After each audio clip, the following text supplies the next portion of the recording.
ஆண்டவரை போற்றுங்கள், ஏனெனில் அவர் நல்லவர். அவர்தம் இரக்கம் என்றென்றும் உள்ளதே.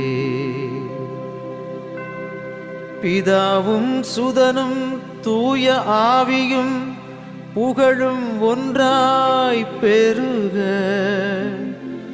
ஆதியில் இருந்தது போல் இன்றும் என்றும் நித்தியமாகவும். ஆமென்.